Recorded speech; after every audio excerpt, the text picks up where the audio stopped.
Assalamualaikum. Waalaikumsalam.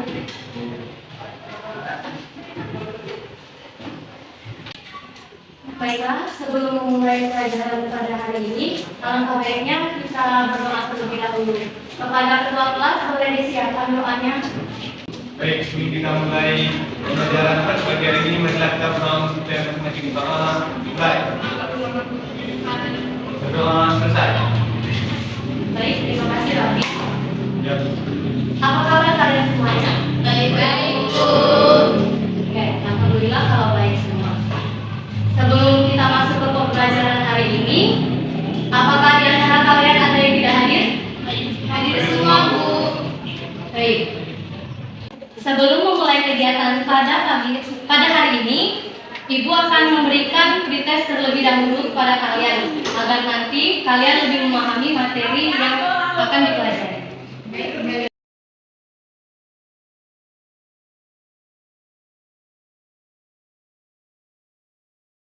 Karena waktunya sudah habis, Ibu akan mengambil lagi kertas tes yang sudah kalian kerjakan.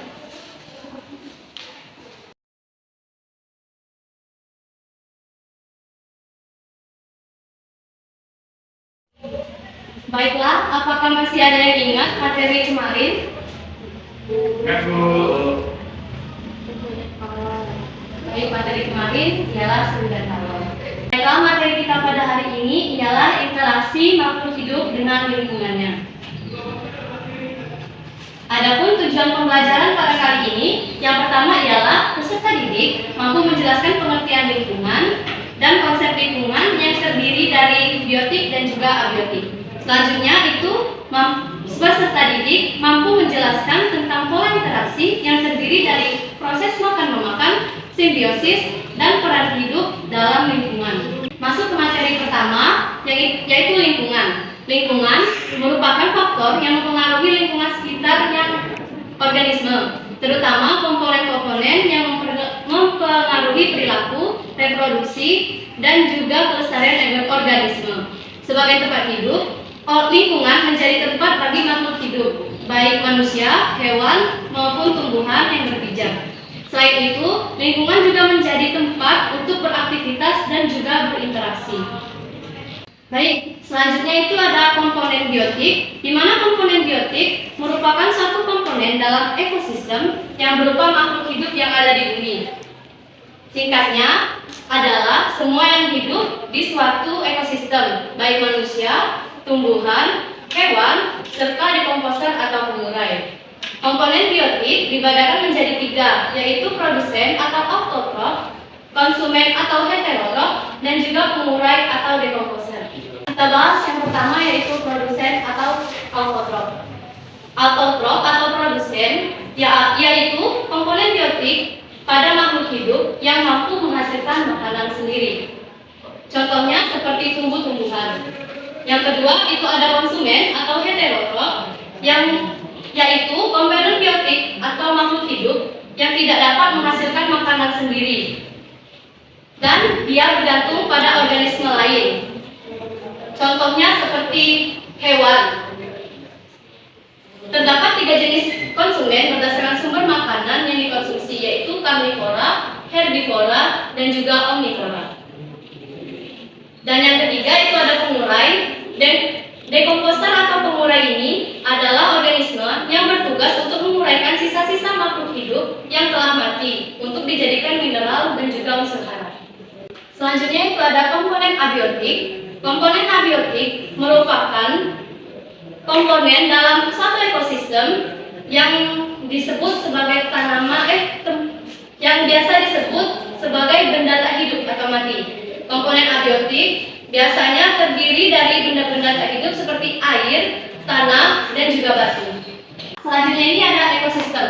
Ekosistem merupakan komunitas makhluk hidup yang berinteraksi dalam suatu lingkungan di satu sama lain.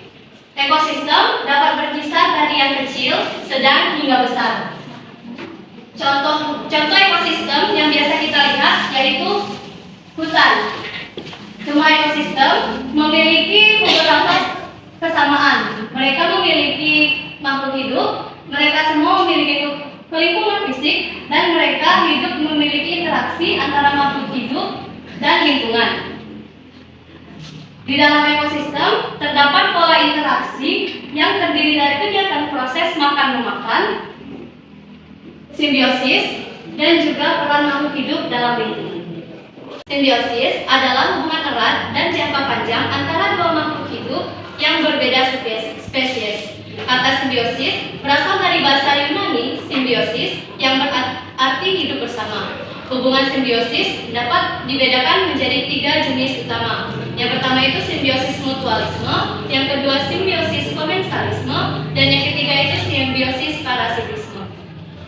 Baiklah, apakah ada yang tahu apa itu simbiosis mutualisme, simbiosis komensalisme, dan juga simbiosis parasitisme? Kalau ada yang tahu, boleh tunjuk tangan? Boleh, silakan Anton. Baik Bu, kalau menurut Anton itu yang pertama itu simbiosis mutualisme. Nah, kalau simbiosis mutualisme ini di mana dua makhluk hidup itu saling diuntungkan. Yang kedua itu simbiosis komensalisme, di mana simbiosis ini salah satu makhluk hidup tersebut diuntungkan dengan makhluk hidup lainnya itu tidak dirugikan atau tidak terjadi apa-apa. Yang ketiga itu simbiosis parasitisme. Kalau simbiosis parasitisme ini di mana satu makhluk hidup itu diuntungkan dan satu lagi dirugikan. Mungkin itu perbedaannya Bu. Terima kasih. Baik, terima kasih Anton. Beri tepuk tangan pada Anton. Benar jawaban dari Anton tadi. Simbiosis mutualisme merupakan hubungan antara dua makhluk hidup yang saling diuntungkan. Selanjutnya itu ada simbiosis komensalisme, di mana simbiosis komensalisme ini adalah interaksi antara makhluk hidup yang satu untung, yang satu tidak untung dan juga tidak rugi. Selanjutnya itu ada simbiosis parasitisme. Kalau simbiosis parasitisme ini yang satu untung dan yang satunya rugi. Ibu, ada contoh dari simbiosis komensalisme, yaitu tanaman anggrek yang beratnya menempel pada drainase sel. Rapi, Ya Bu. mohon perhatikan itu ya. Iya Bu. Fadila, guntingnya apa saja. Akan saya teruskan. Ini merupakan salah satu contoh dari simbiosis komensalisme. Alasan kenapa tanaman anggrek disebut sebagai dimasukkan ke dalam kategori simbiosis komensalisme karena tanaman anggrek hanya menempel pada tanaman atau pohon, sedangkan dia sama sekali tidak mengambil unsur hara atau zat energi yang berada pada tumbuhan lain. Selanjutnya itu adalah proses makan-memakan. Proses makan-memakan ini dibagi menjadi 3. Yang pertama itu rantai makanan, yang kedua itu jaring-jaring makanan, dan yang ketiga itu piramida makanan.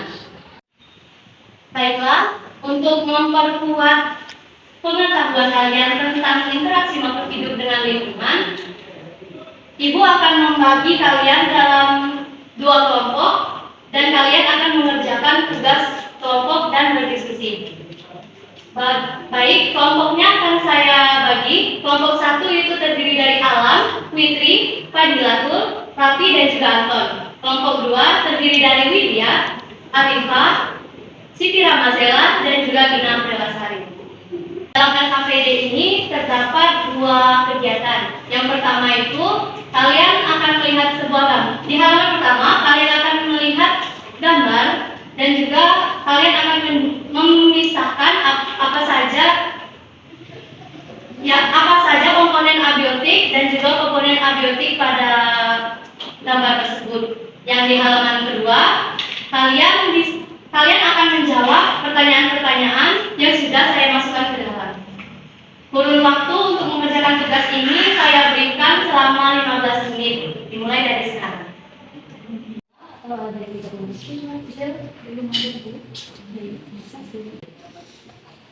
Untuk kelompok 1, apakah ada yang tidak dimengerti? Baik, silakan dilanjutkan. Karena waktunya sudah habis, jadi setiap kelompok Ibu minta tolong kepada setiap kelompok untuk mempresentasikan hasil diskusi kalian. Dimulai dari kelompok 1. Kelompok 1 bisa maju ke depan. Terima kasih Bu. Kami dari kelompok 1 itu sudah berdiskusi dan mendapatkan hasil, yaitu ada beberapa itu komponen biotik dan abiotik. Seperti komponen biotik dari gambar tersebut itu ada kerbau, bebek, kodok, burung, rumput, dan pohon. Untuk komponen abiotik itu ada batu, tanah, air, dan cahaya.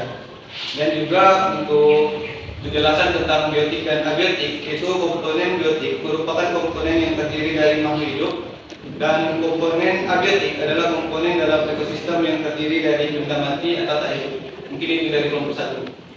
Baik, terima kasih Oki. Beri tepuk tangan kepada Rafi teman-teman. Selanjutnya kelompok 2. Silakan maju ke depan perwakilannya. Yaitu mengenai 3 contoh komponen biotik dan komponen abiotik. Yaitu pada komponen biotik pohon, burung bangau, dan rumput. Sedangkan komponen abiotik batu, air, dan tanah. Selanjutnya yaitu mengenai perbedaan antara simbiosis mutualisme dan simbiosis komensalisme dan simbiosis parasitisme. Simbiosis mutualisme yaitu dua pihak sama-sama saling menguntungkan, sedangkan simbiosis komensalisme satu pihak untung dan satu pihak tidak untung. Selanjutnya yaitu simbiosis parasitisme yaitu satu pihak diuntungkan dan satu pihak lainnya dirugikan. Baik, terima kasih Lydia. Beri tepuk tangan teman-teman semuanya.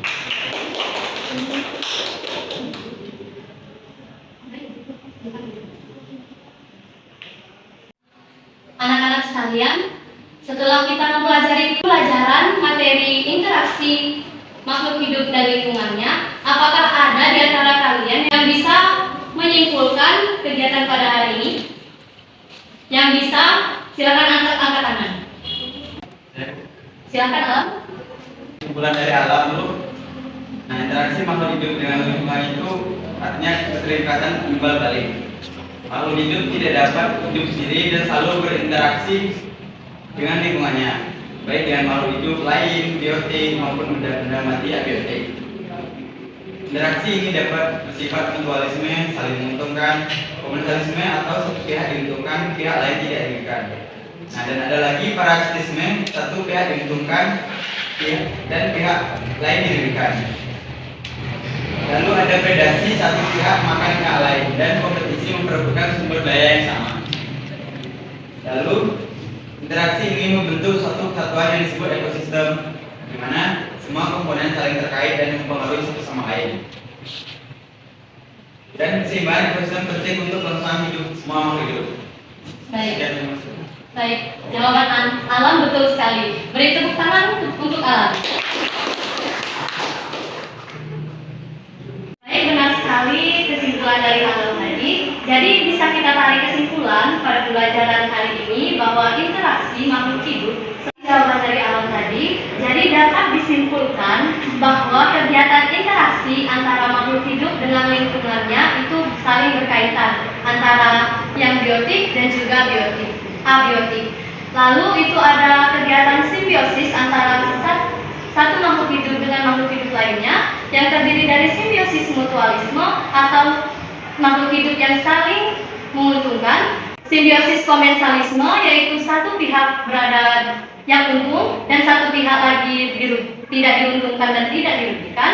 Yang selanjutnya itu ada simbiosis parasitisme, di mana simbiosis parasitisme ini merupakan hubungan antara dua makhluk hidup, yang satu untung dan yang satunya lagi rugi. Apabila kalian sudah paham semua tentang materi ini, Ibu akan memberikan tugas atau proses kepada kalian, dikerjakan selama 5 menit, mulai dari sekarang. Akan saya bantu.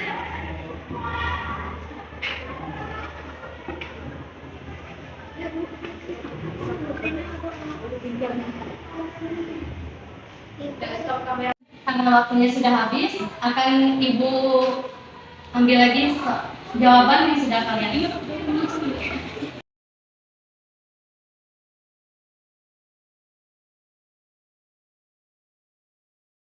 Baik, terima kasih semuanya karena telah menyimak dan juga memahami pelajaran hari ini. Sebelum menutup pembelajaran, Ibu akan memberikan tugas untuk dikerjakan dan tugas tersebut dikumpulkan pada minggu berikutnya. Tugasnya itu ada di halaman 24. Kalian kerjakan bagian A dan juga bagian B. Baik, Bu. Baiklah, untuk menutup pembelajaran pada hari ini, alangkah baiknya kita berdoa terlebih dahulu. Kepada ketua kelas, boleh dipimpin doanya? Baik. Tentunya sebelum kita pulang, mari kita berdoa. Doa mulai. Doa selesai. Baiklah, anak-anak sekalian, sekian pembelajaran kita pada hari ini. Terima kasih dan wassalamualaikum warahmatullahi wabarakatuh.